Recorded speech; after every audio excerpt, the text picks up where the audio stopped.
These are pictures of a rear wheel on a Troy Bilt tractor. Okay. Sometimes the wheels get, for lack of a better word, frozen onto the axle. They're not intended to be that way, but due to the fact of rust and corrosion and just lack of care, it happens. Now, if you notice, these wheels are already off the tractor. Okay, this one in particular is still intact.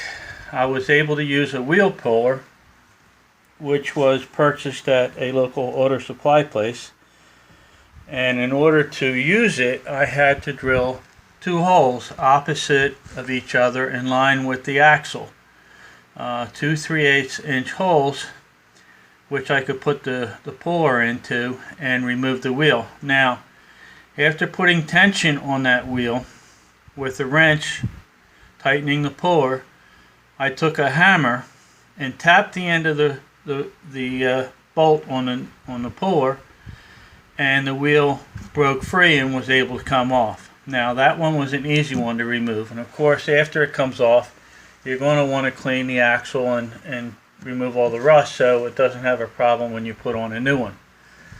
Now, the other tire, unfortunately, just would not come off. I saturated it with penetrating oil, which I did with both wheels, drilled the holes, put the wheel puller on it, and I don't know if you can notice it or not, but the wheel puller was actually distorting the wheel because it wasn't moving. So the next step in the process of removing that from the axle without doing any damage to the axle or the transmission, I use what is called a hole saw. It's a metal cutting hole saw. Now, this hole saw can be purchased at any hardware store, Home Depot, Lowe's, or any place that sell hole saws. So you want to get a metal cutting one, and what you do is on the arbor that the hole saw sits on, first thing you want to do is you want to remove the drill bit so it doesn't mess up the center of the shaft where the bolt goes into. Now, what you want to do is you want to put this back on without the drill bit in there. Okay, and after it's back on in place, you'll take and put it over top of the hub. Okay, and you'll see an 1¼ inch hole saw fits right over top of the metal piece in the center. Okay, and with lubrication and slowly drilling through, you'll cut through 2 layers. Okay, and once you cut through the 2 layers, which you can see them here, okay, 1 layer in the front, and then if you look close, there's 1 in the back.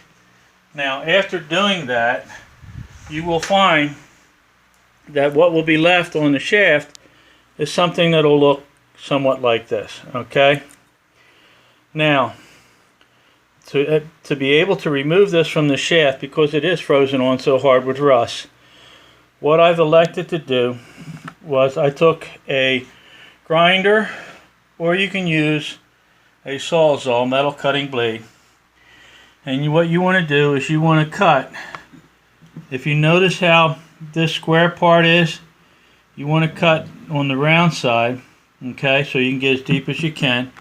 And what you want to do is you want to cut as close as you possibly can to the shaft without necessarily cutting into the shaft. Okay, on one side, then you turn it over, and you'll do the same thing on the other side. Now, once you have done that, a pair of strong screwdrivers, if you put them in the center and turn them, that should cause that to open up and release from the shaft without any damage to the shaft. And the process we want to do after that again is, when you're done, you want to clean the shaft up, and on both shafts you want to do something that would prevent this from happening in the future, and that would be putting some grease on the shaft. Okay, and then the process is simple. After that, you can go to either a lawn tractor place that sells your particular wheel.